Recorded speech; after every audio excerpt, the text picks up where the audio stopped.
Salut à tous, on se retrouve aujourd'hui pour parler du Paris Saint-Germain ce samedi 21 mars. On commence directement avec l'équipe de Lens qui joue hier soir. Pourquoi on commence avec eux? Parce qu'on sait que Lens et le PSG vont jouer jusqu'au bout le titre de la Ligue 1 et Lens s'est imposé 5-1 face à l'équipe d'Angers.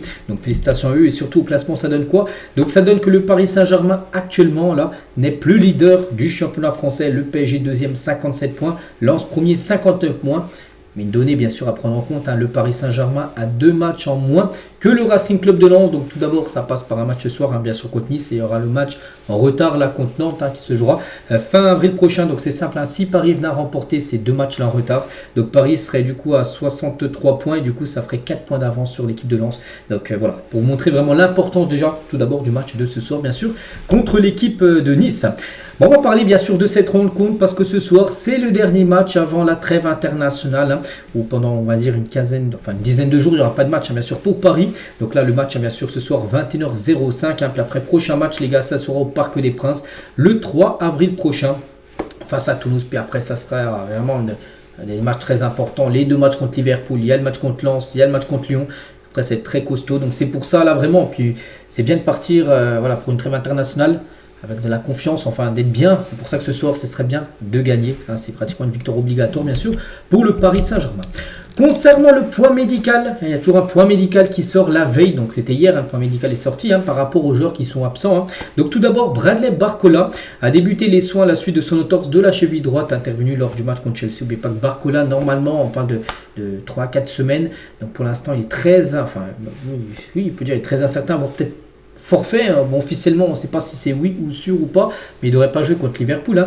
En tout cas, il a débuté ses soins en espérant que son rétablissement se fasse vite. Voilà, bon, on va pas non plus prendre de risques.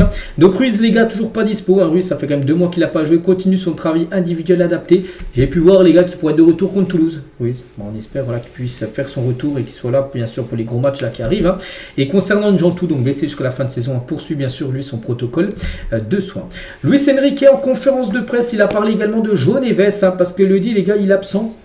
Il n'est pas dans le point médical parce que le point médical c'est les joueurs qui sont blessés. João Neves n'est pas blessé, mais il ne sera pas là ce soir.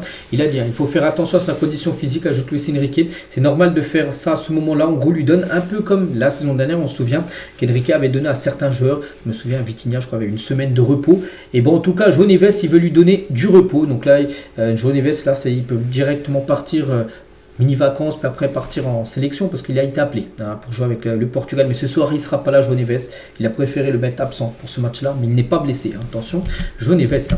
L'état d'esprit technique et physique de Barcola ces derniers mois a été très important pour nous. C'est l'attaquant qui a joué le plus de minutes, bien sûr. Il a fait des choses très positives pour l'équipe. C'est dommage quand un joueur se blesse. C'est pire quand c'est un joueur déterminant, mais c'est le football. Il faut s'adapter, bien sûr, aux blessures. Et malheureusement, c'est Barcola qui a été victime d'une blessure, une entorse, là, il y a quelques jours.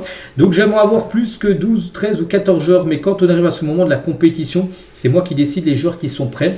Ce n'est pas le moment de chercher des choses différentes, c'est le moment d'avoir des certitudes et d'avoir confiance dans les joueurs qui ont su montrer qu'ils avaient bien sûr le niveau pour jouer à Paris. Chevalier en équipe de France, il a réagi par rapport à ça. Lui qui a plus joué depuis 2 mois, le 13 janvier dernier, enfin le 23 janvier dernier plutôt, désolé, son dernier match, donc ça fait quand même 2 mois. Donc il a dit je suis très content de le voir dans la liste, malgré qu'il ne joue plus. Il le mérite, je cherche à défendre les joueurs. À mon avis, sur le niveau de Lucas Chevalier n'a pas changé pendant ce temps. Je suis très content d'avoir Lucas. Je ferais la même chose si j'avais été sélectionneur de l'équipe de France. Il l'aurait quand même aussi appelé malgré qu'il ne joue pas. C'est un signal très positif pour le joueur. Aucune chose à l'extérieur ne va changer mon avis. Je n'ai pas besoin de savoir ce que pensent les gens à l'extérieur. Je ne vais rien changer. Voilà. Toujours avec Enrique, il a parlé bien sûr de Liverpool, adversaire bien sûr de Paris, parce qu'il y a des questions sur ça, des journalistes. Quand Liverpool était la meilleure équipe d'Europe l'année dernière, à ce moment de la compétition, je me souviens qu'Arne Slot, le coach, a parlé très bien du PSG, comme personne ne le faisait. C'est très positif pour nous, un beau souvenir. Maintenant, est-ce que nous sommes nous favoris? Parce que la saison dernière, c'était plutôt Liverpool qui avait été favori sur la double confrontation. On a affronté le PSG. Et là, il y en a plutôt qui disent que c'est Paris qui est plutôt favori face à Liverpool. Il a dit, pour lui, il n'y a pas de favori, ni l'un ni l'autre. Je cherche toujours à contrebalancer, à contrôler le vestiaire. Nous avons des joueurs très intelligents qui savent qu'il n'y a pas de favori dans ce type de match. En gros, ce type de match, surtout des quarts de finale. Il dit que c'est un classique maintenant à PSG Liverpool. Et ça joue sur des détails. Voilà, c'est l'équipe qui fera le moins d'erreurs, qui sera le plus efficace, qui passera bien sûr en demi-finale. Songez-vous à demander le report du match contre Lens, le match prévu entre le match aller et le match retour contre Liverpool, qui est situé entre les deux quarts. Il a dit, je voudrais encore attendre des nouvelles. Chaque équipe cherche à trouver les meilleures conditions pour jouer les compétitions. On peut comprendre l'intérêt de chaque équipe. Donc pour l'instant, il dit en gros, il va encore attendre. N'oubliez pas que le match est programmé normalement le 11 avril prochain. Donc là, il y a la trêve. Pendant la trêve, où Paris n'aura pas de match, donc là, il verra s'il faut demander le report du match contre Lens ou pas. On parlera aussi tout à l'heure de ce que pensent les Lensois, surtout du coach, Pierre Sage, qui a réagi par rapport à ça. Luis Enrique compte donner aussi du repos à ses joueurs, donc João Neves n'est pas disponible. Il a dit la trêve internationale est toujours difficile à gérer, mais c'est important de jouer avec sa sélection. Là seront des matchs amicaux, il n'y a pas d'enjeu particulier. J'espère qu'ils vont jouer un peu moins. On va voir ce qui se passe pendant cette période et surtout, nous ce qu'on espère du côté de Paris, c'est qu'il n'y a pas de blessés. Parce que des fois, les gars, des joueurs partent en trêve internationale, puis ils reviennent blessés. C'est arrivé en début de saison avec des joueurs comme Désiré Doué et Dembélé. Les deux étaient partis, je crois, à la trêve du mois de septembre, et les deux étaient revenus blessés. Donc là, ce serait terrible de perdre ces deux-là. Enfin, c'est les joueurs, ces deux-là. Après, il y a comme Liverpool, là, une semaine après le retour de la trêve. Donc c'est pour ça que, voilà, on espère que, oui, les Parisiens, il y a un petit peu de temps de jeu, mais surtout qu'il n'y ait pas de blessure pendant les matchs, bien sûr, qui vont jouer. Donc voilà tout ce qu'il avait à dire, Luis Enrique. Donc c'était hier, toujours la veille, bien sûr, d'un match. Donc actuellement, l'équipe est bien sûr à Nice, en Côte d'Azur, pour aller affronter l'équipe de Nice ce soir, 21h05. Le coup d'envoi, et voici les compositions attendues d'après. D'après le journal L'équipe, donc du côté de Paris, donc Safonov au but, donc Lucas Hernandez, défenseur gauche, Mendes pour un peu souffler, Pacho, Zarbani, Zeremri, défenseur droit. Donc voilà, une défense à part Pacho et Safonov, les deux titulaires, une défense très remaniée parce que Hernandez, Zarbani et Zeremri, normalement ils jouent pas en défense, où ils sont remplaçants. Milieu de terrain, donc Malu, Vitinha, Lee, n'oubliez pas que Ruiz n'est pas là, Neves n'est pas là, donc c'est pour ça qu'il va devoir composer avec un milieu inédit, donc Malu et Lee devraient être avec Vitinha qui va encore jouer. Vitinha, c'est que lui aussi aurait besoin de repos, mais il enchaîne les matchs, Vitinha, tellement qu'il y a de joueurs absents, il doit jouer pratiquement toutes les rencontres, et devant Gvara, Dembélé et Doué, vu que Barcola n'est pas là, donc ce sera les trois là, il ne va pas trop faire de changements devant, ce sera la grosse attaque. Voilà. Attention les gars, cette équipe de Nice, on peut voir bien sûr leur 11 normalement annoncé, mais c'est toujours une équipe qui pose souvent des problèmes, comme à Paris, un peu à l'image de Monaco, aussi qui est, en plus Monaco et Nice c'est un peu juste à côté, bien sûr. C'est vrai que ces deux équipes là posent souci, sur les 5 dernières saisons en Ligue 1, allez, parce que ça, les stats ne mentent pas, donc Nice a pris quand même 11 points contre le PSG, c'est beaucoup, donc 3 victoires, 2 nuls, 4 défaites, voilà. Il y a eu quand même 3 défaites du PSG face à Nice. Sur la période, seuls Monaco 14 et Rennes 13 font mieux. Voilà, donc c'est une équipe vraiment qui arrive souvent à gêner le Paris Saint-Germain.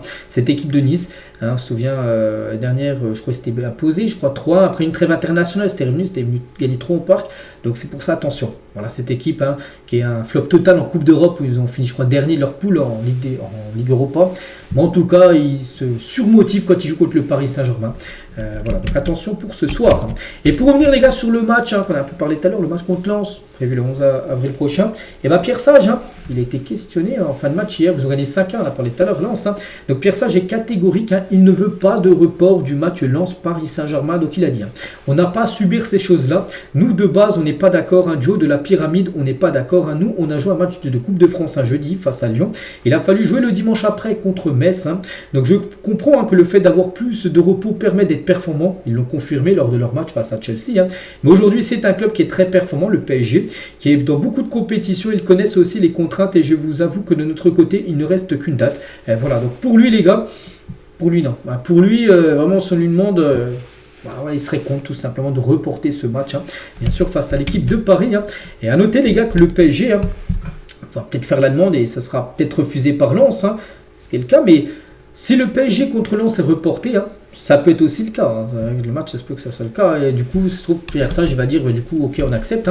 Bon, le club, du coup, n'aura plus de joker pour la suite des dates. Parce que les dates, en gros, là, on arrive sur la fin de saison. Et les dates, ça veut dire des semaines où tu peux caler un match. Il n'y en a plus beaucoup, en gros. Parce que là, on arrive comme sur la fin de saison. Puis, il n'y a plus trop de moments pour placer des matchs. En cas de qualification pour les demi-finales. Parce qu'en gros, il ne reste plus qu'une date. C'est-à-dire que, soit, par exemple, tu demandes à Lens de décaler le match plus tard, voilà, s'ils acceptent, après tu n'auras plus de date. Donc c'est dire si tu atteins les demi-finales, il y aura encore un match en plein milieu des 2 demi-finales, bien sûr, si tu accèdes aux demi-finales, là ce match-là tu ne pourras pas le décaler. Voilà, donc est-ce qu'il vaut mieux jouer ce match contre Lens, avoir l'ambition de se qualifier, enfin en espérant une demi-finale, et du coup décaler le match, c'est une demi-finale bien évidemment, je répète, et décaler plutôt ce match entre les 2 demi-finales. Voilà. s'il opte pour un report, le PSG n'aura pas besoin de l'accord de Lens pour qu'il aboutisse. Donc voilà, en gros, ça c'est aussi une question qu'il va falloir, enfin que Luis Enrique et son staff bien sûr vont réfléchir là dans les prochains jours. Voilà ce qu'il va dire sur ça. On continue les gars, on va parler de ce joueur Ronaldinho. Pourquoi? Parce que déjà c'est un ancien parisien et surtout aujourd'hui c'est son anniversaire. Ronaldinho fête aujourd'hui ses 46 ans, on lui souhaite bien sûr un très bon anniversaire. Et on finit rapidement, tiens, juste avec quelques listes voilà, pour la prochaine trêve. Donc on avait parlé par exemple des joueurs français comme Dembélé, Zeremri ou même Lucas Hernandez par exemple, bien sûr, ou Doué ont été appelés en équipe de France. Du côté du Portugal, les gars, les 4 Parisiens ont été appelés. Nuno Mendes, João Neves, Vitinha et Gonzalo Ramos sont présents pour les 2 matchs, bien sûr, de la sélection portugaise. Le Portugal ira sur le continent américain. Je crois qu'il y aura un Mexique-Portugal au Mexique, un match. Et je ne sais plus c'est qui vont jouer leur 2e match, mais ça sera de nouveau sur le continent américain. Donc ce sera des longs déplacements, un peu comme les Français, les joueurs français du PSG qui vont aller à Boston et Washington, bien sûr, jouer leurs 2 prochains matchs. Du côté de la sélection de l'Équateur qui affrontera le Maroc d'Hakimi contre l'Équateur de Pacho. Pacho est bien évidemment appelé du côté de sa sélection bien sûr équatorienne. Et juste on finit les gars avec les jeunes à l'Ios League parce que l'équipe s'est qualifiée pour les demi, ça y est on connaît leur adversaire. Ils ont battu Villarreal, on sait en quart de finale 1-0 et du coup ça serait une belle affiche. Le Real Madrid contre le Paris Saint-Germain. Donc le match n'aura ni lieu à Madrid ni à Paris les gars, il aura lieu à Lausanne. Voilà, donc là c'est demi-finale, là sur terrain neutre. Donc la rencontre se jouera le vendredi 17 avril prochain, après la trêve. Voilà. Donc c'est sur un match simple les gars. Puis voilà, peut-être pourquoi pas une qualification en finale, ce serait magnifique. L'autre demi, je crois que c'est entre l'équipe de Bruges et l'équipe du Benfica. C'est une équipe portugaise, je crois que ça va être le Benfica. L'autre demi-finale, peut-être adversaire de Paris. Bon, il faudra déjà éliminer bien sûr les Espagnols du Real Madrid. Donc voilà les gars ce qu'il y a à dire aujourd'hui. J'espère que ça vous a plu. On se retrouve nous demain, bien sûr, demain dimanche pour le prochain numéro. Je vous souhaite une très bonne journée. Bon match à vous ce soir et à demain.